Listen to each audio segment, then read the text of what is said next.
उत्तर प्रदेश की सबसे पहले बात करेंगे, जहां पर चुनाव नजदीक आने के साथ ही बयानों के तीर जमकर चल रहे हैं। बीजेपी और समाजवादी पार्टी के बीच जुबानी जंग शुरू हो चुकी है। रोज नए तेवर और तल्ख होते जा रहे हैं और बीजेपी की फौज अखिलेश पर तमाम आरोप लगा रही है, तो अखिलेश भी चुटीले अंदाज में बीजेपी पर वार कर रहे हैं। समाजवादी पार्टी गठबंधन की जो सूची आई है, उस सूची को भी सबने देखा है। कैराना में हिंदू व्यापारियों के पलायन के लिए जिम्मेदार लोगों को टिकट देना, मुजफ्फरनगर के दंगाइयों को टिकट देना, बुलंदशहर और अन्य लोनी में हिस्ट्री सीटर को, पेशेवर हिस्ट्री सीटर को और अपराधियों को टिकट देना, ये समाजवादी पार्टी और गठबंधन के चरित्र को उजागर कर देता है। इन पेशेवर अपराधी और माफियाओं को सत्ता में ला करके सत्ता को शोषण का प्रतीक बनाना, यही इनका सामाजिक न्याय है और यह उनके टिकट में भी स्पष्ट झलकता है। हम सब साथ आए और भारतीय जनता पार्टी की जमानत जब्त कराएं और लखनऊ और दिल्ली के झगड़े में सोचो, अभी तक तो मुझे यह लग रहा था कि डबल इंजन की सरकार, इंजन एक दूसरे से टकरा रहे हैं। कभी कभी लगता था कि दिल्ली वाले, लखनऊ वाले एक दूसरे के इंजन के पहिए खोल रहे हैं। लेकिन इस लड़ाई में जो विदाई हुई है गोरखपुर के लिए, मैं बधाई देता हूं। और जब उन्होंने अपने आप भेज दिया है, तो जनता और हम सब लोग मिल करके पक्की उनकी विदाई कर देंगे कि दोबारा इधर लौट करके ना आ पाए। लगातार झूठ का सहारा लिया, कितना झूठ बोला, लगातार 4.5 साल झूठ बोला। और नेगेटिव पॉलिटिक्स, विभाजन की पॉलिटिक्स, नफरत की पॉलिटिक्स, आपस में लड़ाने की पॉलिटिक्स, लोगों को अलग करने की पॉलिटिक्स, तोड़ने की पॉलिटिक्स, ये राजनीति अगर किसी ने की है तो भारतीय जनता पार्टी ने की है। मुझे खुशी है आप लोगों के साथ आने से अब एक दूसरे का साथ दे करके हम लोग पॉजिटिव पॉलिटिक्स करेंगे, विकास की पॉलिटिक्स करेंगे, खुशहाली की पॉलिटिक्स करेंगे। और हमारा आपका वो जो सामाजिक न्याय है वो खुशहाली वाला है, सबको साथ लेकर के आगे बढ़ने वाला है। आपने देखा होगा वो सामाजिक न्याय के प्रतीक है। समाज के विभिन्न तबकों को उसमें प्रतिनिधित्व दिया गया है और हर एक व्यक्ति जिसने भी सूची को देखा है, एक आत्मसंतुष्टि के भाव के साथ भारतीय जनता पार्टी के सबका साथ, सबके विकास के नारे को सार्थक करता हुआ दिखाई देता है। और इस बीच बड़ी खबर दिल्ली से, राहत भरी खबर। दिल्ली में कोरोना संक्रमण की रफ्तार कम होने के संकेत है। दिल्ली के स्वास्थ्य मंत्री सत्येंद्र जैन ने कहा कि लगातार चौथे दिन कोरोना के मामलों में कमी आई है। उन्होंने कहा कि आज 14,000 केस आ सकते हैं, जो कल के मुकाबले 4,000 कम है। कुछ दिन पहले ही सत्येंद्र जैन ने कहा था कि लगता है दिल्ली में पीक गुजर गया, लेकिन सावधानी अभी भी जरूरी है।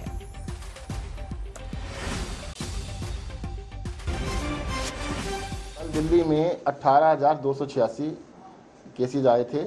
पॉजिटिविटी रही थी 27.8 और 28 डेथ हुई थी। और बेड ऑक्यूपेंसी अभी भी 2700 बेड ऑक्यूपाइड थे और 13,000 के करीब बेड खाली थे। दिल्ली के अंदर लगातार ये चौथा दिन था जिसमें कि केसेस पहले से कम दर्ज किए गए। और आज वैक्सीनेशन भी पूरा 1 साल हुआ है, तो वैक्सीनेशन का डाटा मैं थोड़ा सा बता देता हूँ आपको। दिल्ली में कुल मिलाकर 2,85,00,000 डोजेज लगाई गई हैं लोगों को। फर्स्ट डोज जो एलिजिबल थे 100% लोगों को लगाई जा चुकी है। सेकेंड डोज 80% लोगों को लगाई जा चुकी है। और जो प्रिकॉशनरी डोज है वो 1,28,000 लोगों को लगाई जा चुकी है। पंजाब में कांग्रेस की पहली लिस्ट जारी होने के साथ ही टिकटों को लेकर टकराव तेज हो गया है। जिन लोगों के टिकट काटे गए हैं उनमें से कुछ सीएम चन्नी के करीबी हैं। तय यह है कि पहली लिस्ट के बाद ही कांग्रेस में सिद्धू बनाम चन्नी का नया दौर शुरू हो चुका है। पंजाब चुनाव में दलित वोटों को लेकर भी राजनीतिक दलों के बीच होड़ मची है। इसलिए रविदास जयंती को लेकर सभी दल 14 फरवरी के मतदान की तारीख को बदलने के लिए चुनाव आयोग से अपील कर रहे हैं।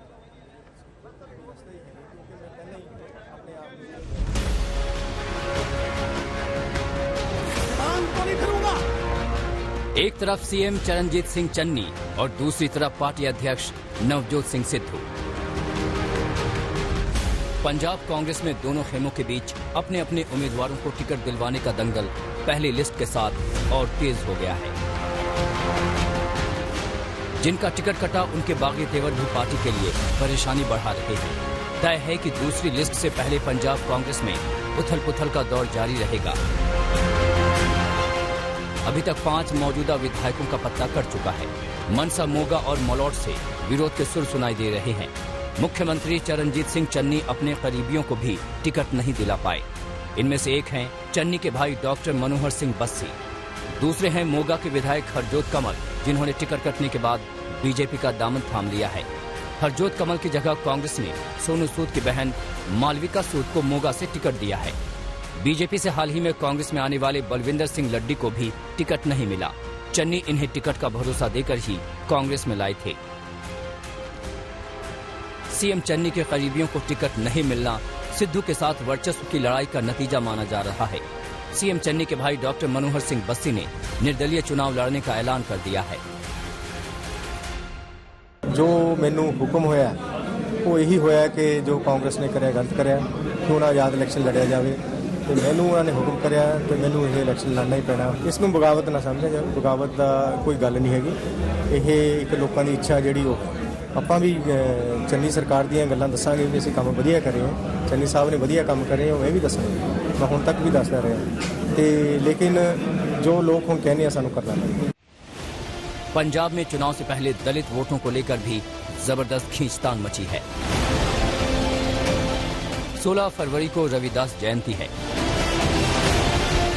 चरणजीत सिंह चन्नी ने चुनाव आयोग से अपील की है कि रविदास जयंती को देखते हुए 14 फरवरी को होने वाले चुनाव की तारीख को बदल दे। कांग्रेस की तरफ भेजी गई चिट्ठी में लिखा है कि दलित समुदाय के हजारों लोग रविदास जयंती मनाने के लिए वाराणसी जाते हैं।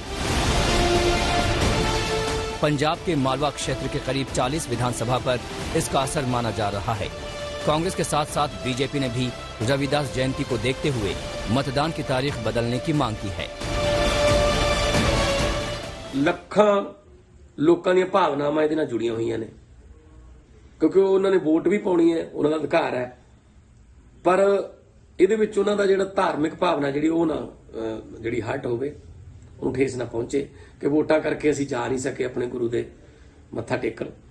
ਸੋ ਇਸ ਕਰਕੇ ਇਲੈਕਸ਼ਨ ਦੀ ਤਰੀਕ ਜਿਹੜੀ ਹੈ ਜੇ ਇੱਕ ਹਫ਼ਤਾ ਵਧਾ ਦਿੱਤੀ ਜਾਵੇ ਤਾਂ ਉਹ ਆਪਣੇ ਗੁਰੂ ਦੇ ਦਰ ਤੇ ਮੱਥਾ ਵੀ ਟੇਕ ਆਉਣਗੇ, ਆਸ਼ੀਰਵਾਦ ਵੀ ਲੈ ਆਉਣਗੇ ਤੇ ਆ ਕੇ ਆਪਣਾ ਜਿਹੜਾ ਡੈਮੋਕ੍ਰੈਟਿਕ ਰਾਈਟ ਹੈ, ਜਿਹੜਾ ਉਹਨਾਂ ਦਾ ਸੰਵਿਧਾਨਕ ਹੱਕ ਹੈ ਵੋਟਾਂ ਪਾਉਣ ਦਾ, ਉਹਨੂੰ इस्तेमाल कर लें। पंजाब के सियासी अखाड़े में इस बार आंदोलन से लौटे किसान भी हैं, लेकिन कृषि कानूनों के खिलाफ किसान संगठनों की एकजुटता चुनाव में शामिल होने को लेकर टूट चुकी है।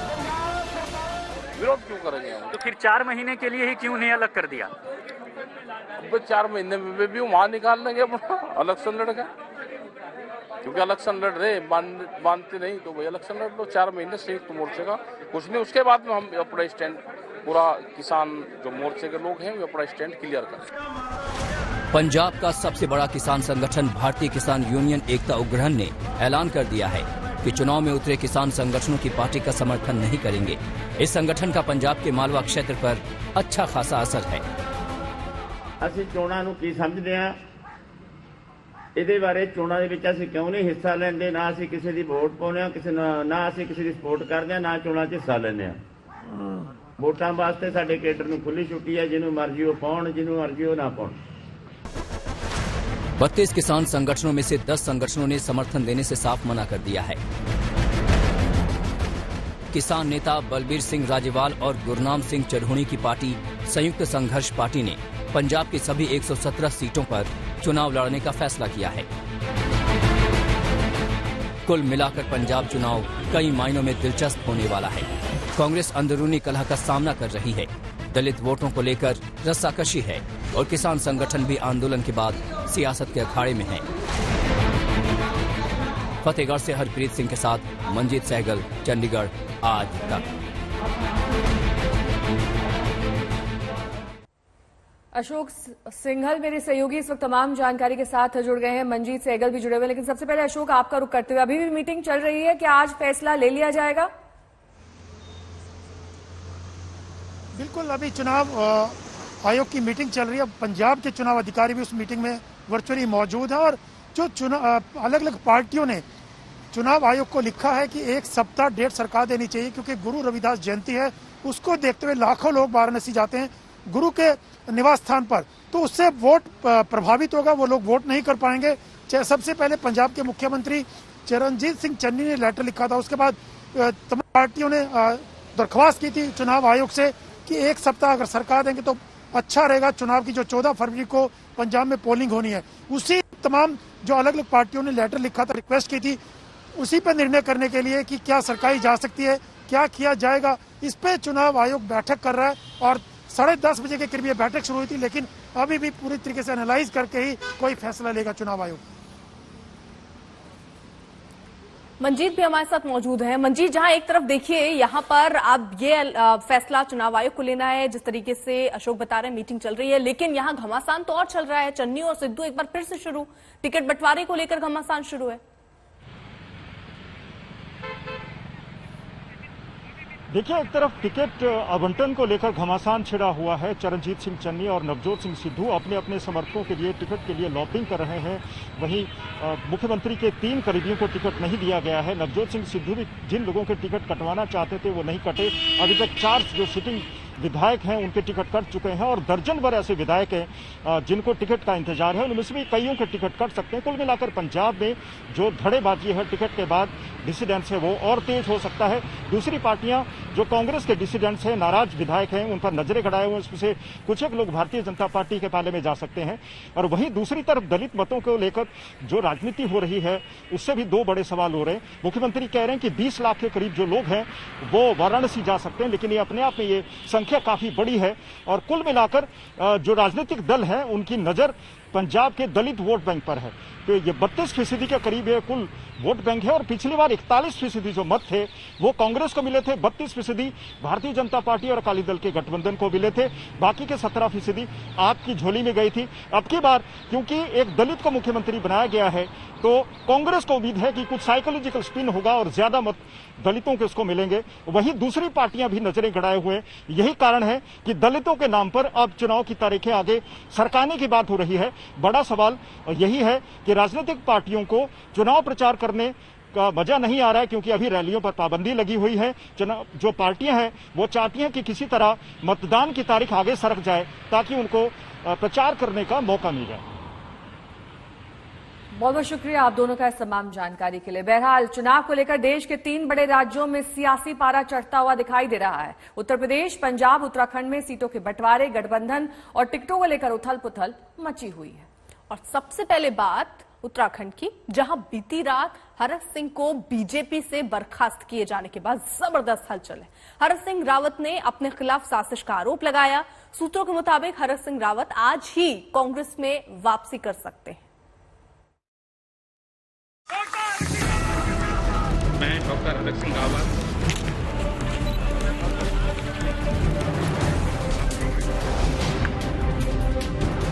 पार्टी से निकाले जाने के बाद हरक सिंह रावत के बागी तेवर अब खुलकर सामने आ गए हैं। हरक सिंह रावत ने कहा है कि उन्होंने अमित शाह से वादा किया था कि वो पार्टी नहीं छोड़ेंगे, लेकिन अब उन्हें पार्टी नहीं निकाल दिया तो इसमें बाबा केदारनाथ की जरूर कोई मर्जी है। मैं पिछले 5 सालों से जिस तरह एक तरह से घुटन भरी जिंदगी जी रहा था, मैंने अपने राजनीतिक जीवन में इतनी घुटन भरी जिंदगी कभी नहीं जी।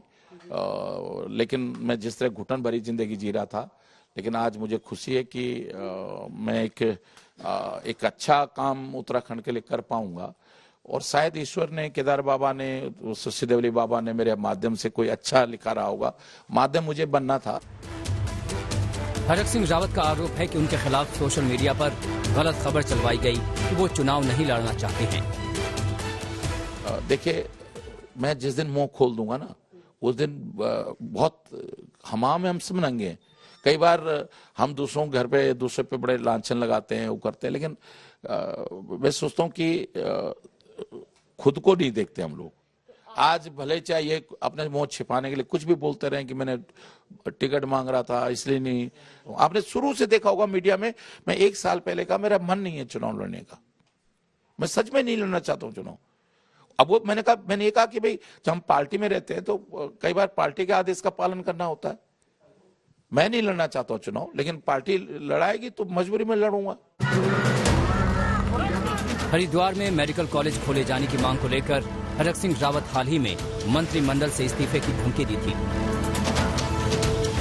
बीजेपी सूत्रों के मुताबिक रावत अपनी बहू के लिए लैंसडाउन से टिकट चाहते थे और कोटद्वार की अपनी सीट भी बदलना चाहते थे।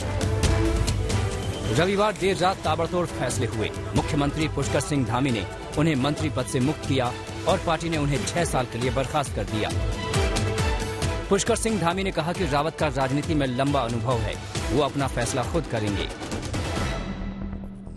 उसमें कई बार जब वो बातें करते थे तो हम लोग असहज भी होते थे, लेकिन फिर भी चूंकि हमारी पार्टी, हमारा परिवार बड़ा परिवार है, हमने कोशिश करी हमेशा उनको लेकर चलें।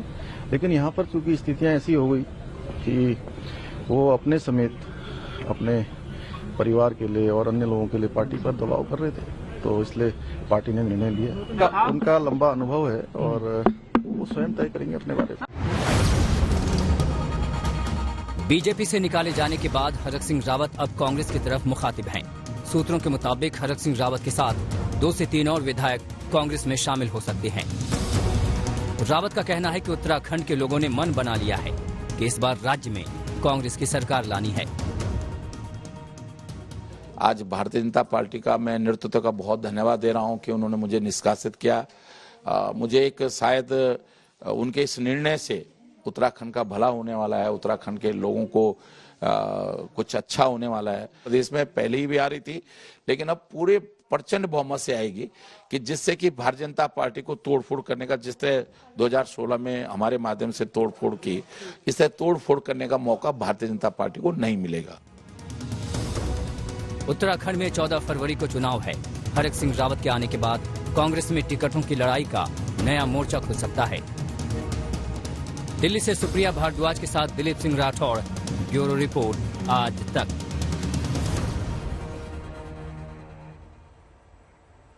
हरक सिंह रावत के इस्तीफे को लेकर हमारे संवाददाता जितेंद्र बहादुर सिंह ने मुख्तार अब्बास नकवी से खास बातचीत की।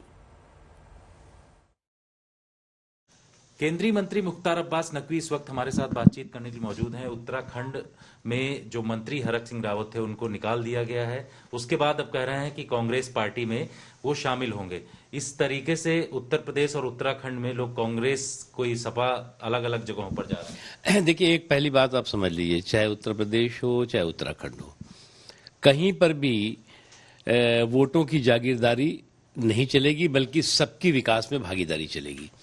और भारतीय जनता पार्टी वोटों की जागीरदारी पर यकीन नहीं करती, बल्कि विकास के भागीदारी पर यकीन करती है। और सबका साथ सबका विकास हम तभी कहते हैं।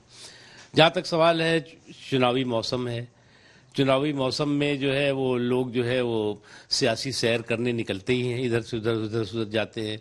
लेकिन उससे उन पार्टियों का, विशेष तौर से भारतीय जनता पार्टी जो किसी परिवार के पालने में पैदा नहीं हुई बल्कि परिश्रम और पराक्रम से पैदा हुई है, उस पर असर नहीं पड़ता। लेकिन उत्तर प्रदेश में देखा गया कि बहुत सारे नेता जिनकी कतार लग गई, वो सारे लोग समाजवादी पार्टी में शामिल हुए। ऐसे ही उत्तराखंड में भी दिखाई पड़ रहा है। इससे पार्टी को नुकसान? बिल्कुल नहीं।